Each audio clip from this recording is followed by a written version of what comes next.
What is up, my gank squad? Don't pretend like you haven't done it before. Smite fellows, I see you. For honor fellows, I see you too. Just not as much.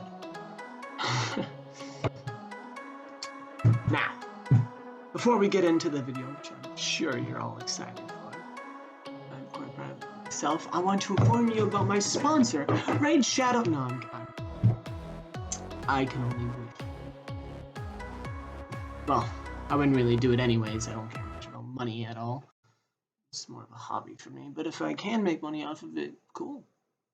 Yeah. It's just for fun. I believe this one's going to be one of my longest ones, actually. So, I sure hope you guys love it, because I worked hard on it. Please do. Okay. So we're gonna have to cover a lot of ground, but it's fine. It's fine. Trust me. We're gonna do this one faster. So, we ended off with Deku having late night dinner with the girl's parents that he had met. They both think of him. They both thank him very much, and the dad, he was just there at the time, cooks him a lovely meal, as the mom had died through their. Still getting through it. Ugh, that's rough. They're still getting through her death. Because they're not a very self-reliant family. So it was tough for them, but they got through together.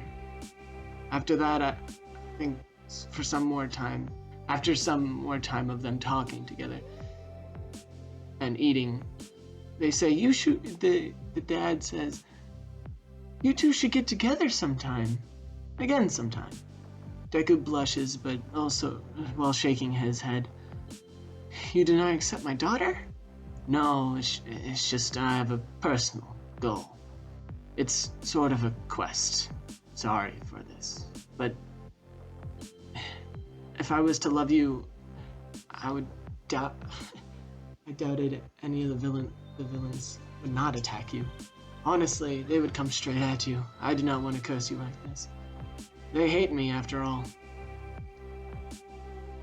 They know where she would live. It'd be terrible. I have to keep them secret."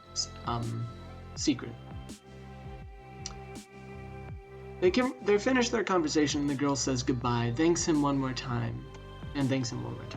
His dad and him have a discussion about how he's infiltrated the villain's ranks, and how his dad is proud of him, how he's come a long way ever since he was a kid. You know, he never really took him out to the park. Well, why not now? Stain, as he was talking about, conceded and said, "Sure, why not? Let's go." They go out for a little walk. Stain was holding his shoulder, telling him about how he was the best, absolute best, an icon to everyone. That was preaching for his message. But it was in the past. He was fit and younger. You're the future now. Giving him an accidental motivational speech. Tomorrow's your birthday. Oh yeah, I forgot. Your final test. Really? Oh, I totally forgot. My final test. Get a good sleep. This one's going to be tougher than before. Deku says, "Oh, okay. Thanks, Dad." They share a little hug, and then he goes back to his room. Stain, putting away his swords and tightening up everything in his bed, goes back to sleep. Deku thinks in his head about tomorrow and how he's going to ace it all. He goes to sleep with tender thoughts. But when Deku wakes up in the morning, he was not tied. But there was still sounds of fighting going on.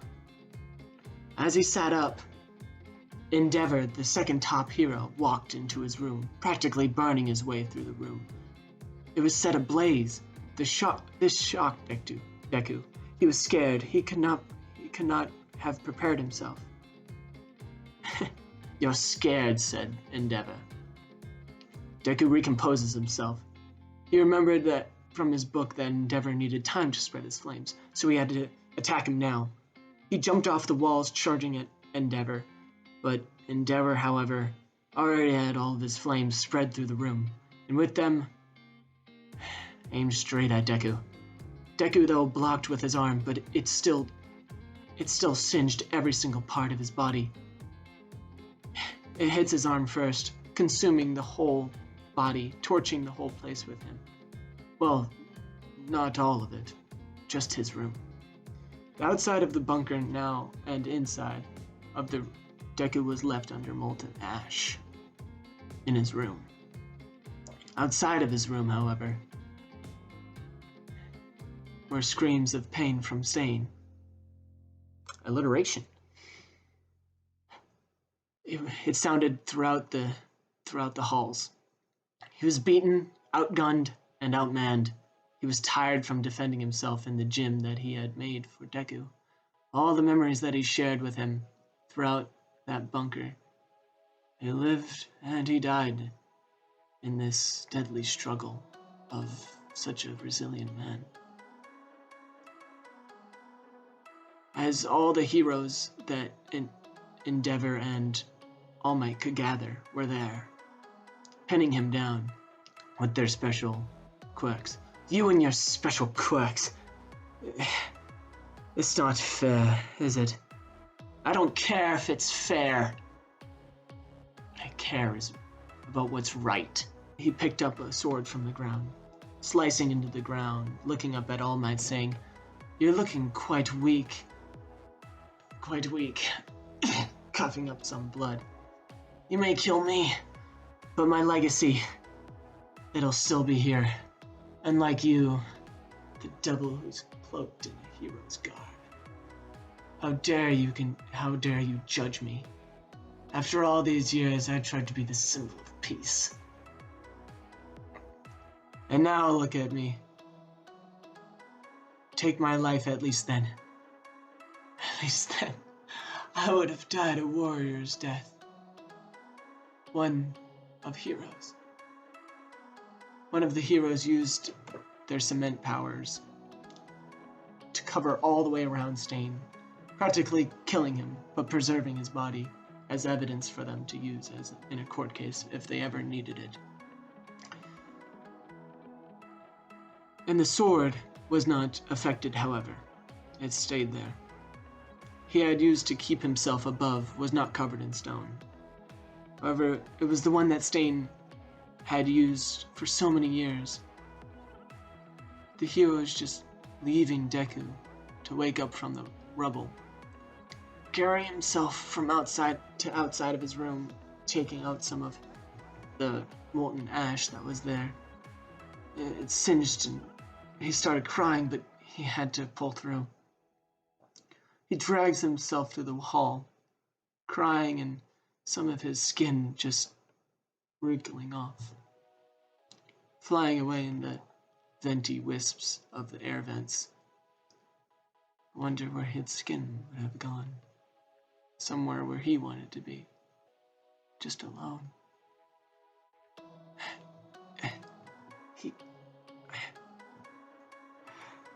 He swears he sees Stain defenseless, just kneeling on his sword, a true hero's death. He swears his vengeance on the heroes, taking up the sword Stain left out from his cement hands of his mind. He was thinking, in his mind, he was thinking that if he had just been faster, if he had not stuttered, I can't be weak anymore. I have to be stronger than him. I have to show the world what it means to be a hero, one way or another. But first, he needs a medic. He crawls up the hill to the girl's house that had helped him, that he helped a long time ago. He asks her to take him down to the black market She helped him down. And while this happens, she asks him what happened. And once he tells her, she's absolutely shocked. His dad, he was a good man. God damn it, I know that. But it's the damn heroes. You're very heavy. Wow, thanks. No, like, actually, is that sword? He looks back at the sword. It weighs almost 300 pounds now that he's realizing it. How was he carrying himself? Was it all that training? Was it paying off now? Once he finally gets back down to the market, he finds his test kits in the Solidarity, in the Lost and Found or whatever. He finds Hephaestus. He says, God damn, what happened to you, kid? No, it's fine. I already know what happened.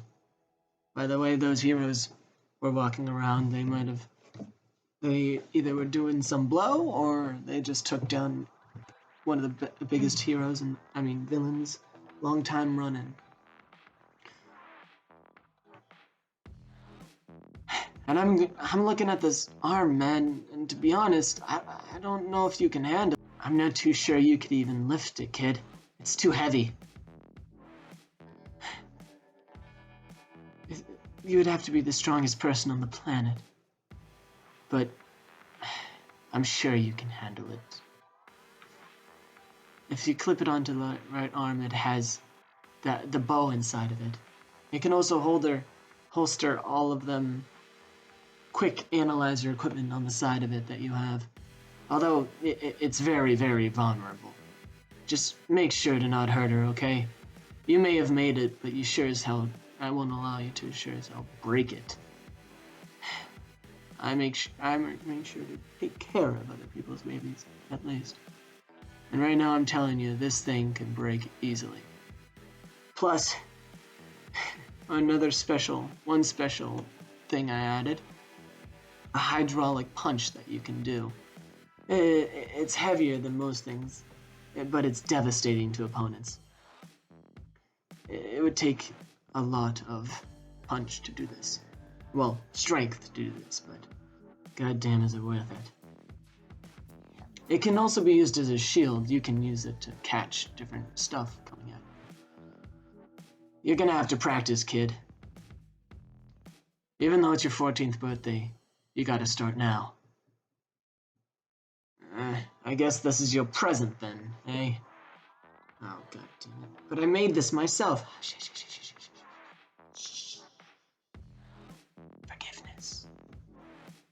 Forgiveness is the I hate all of you. Goes like, I'm sure you'll get good at it. Yeah, I'm sure I will too, thanks. I appreciate your kind words. He's like angsty, but he's trying to be nice. The sword he had before, he can fold it up and store it inside of the arm. He now picks up the jacket that he had worn before with all the throwing knives inside, and decides that it's time to present himself to the world. They all shall know what these heroes did. He'll do their job for them, make them feel like fools, show them all what it's like to be a true hero. Climbing out of the bunker, as the girl thinks, he asks the girl where she thinks it is. What is? The UA Center. Oh, I would have to get back to you on that. Oh, god damn it. Fine. I'll return someday. I'll just run around and see if I can find it. There's no danger in it, at least. Shia says he leaves as hard as he can, creating a huge air pressure around her, bursting off in the general direction of it. He says that it's fine and he'll return as he flies off. The sheer air pressure around her shoots dust everywhere around the fields and the meadows. As he runs all the way to the city, to the other city, and then to the other, and then it takes around half an hour for him to get all the way to UA. Well, he doesn't know that it is until he sees the gigantic U crashing into the front door, smacking into the glass. Luckily, he saved it with his body so that he didn't smash into the glass. With his arm, his metal arm. Still seeing it as a disabled establishment that does not even help people. It only creates more selfishness, greed, greed in this world. He decides to wait. He doesn't even think he wants to look at anymore. To discuss him physically disgusts him being around this establishment that only breeds greed and pain. As he walks away, though, he feels the staring from a rat in the window. He looks back at the staring rat. He was quite surprised. It was quite surprised that he looked back at it. Whatever, doesn't even matter. I'll squash it when I come back here again. From what he could tell, the mouse was quite freaked out. Laughing to himself, Deku goes around, you know, just the block, saving people, doing whatever the hell he wants to. But he's like 14, you know? Vigilante stuff. You know what I mean? He rents out an apartment. That happens. And for work, thing is, so he applies for a job, right? He lies about his age when he fills out the form, even though he barely knows how to write. He was taught how to write, but like he kind of knows how to write. Okay, he generally knows how to write, but it does not look good. He's like trying to get a desk job, and he barely even qualifies for like elementary school. He's smart, but not like book smart. Like just straight up all battle strategy smart. Especially that his only pair of clothing is a jacket that has all these knives in it and, you know, whatever the hell he wears, you know, to kick like that. Like, goddamn, what do you have to wear to do that? Some light-ass shit. But yeah, that's about it, though. Maybe a hat, too. Pretty soon he gives up on jobs. Like, he gives up on getting, like, a real job and just, like, works at McDonald's. Because, like, that was the easiest thing that he calculated to do. And as long as he works for, like, 2 hours, he can at least afford, like, a roach-infested, like, maggots in the corner kind of room. But it's home. He mounts, like, all this gym and stuff. Like, it's basically, he works as a janitor and uses his janitor basement as a workout gym. Filling it up with all the stuff that he stole as, like, workout equipment. And as a job, he would be a janitor, and he would also be working at McDonald's. One of these days, as he's working at McDonald's, he's gotten kind of used to like talking to people, but at the start he wasn't so good at it, you know. And someone rolls up to the window and he's like, "Welcome to this establishment. I forgot the name." They're like, "It's fine. It's McDonald's." "Oh, I forgot. That's trademarked." Uraraka. "Ah, yes. McRonald's. Yes, McRonald's. Although I think that is also trademarked. I don't really know what I'm doing on this, you know, job." "Well, it's not that hard. You just have to ask their order." "Really? You're offering to help?" "Of course. That's what a regular civilian would do." He had never really received this type of confidence from somebody else. Nobody's really smiled at him that much. Nobody's ever, been nice to him that much. It took him so off guard that he had to ask her name. Oh, it's Uraka. Uraka Ochaka. And that'll be it.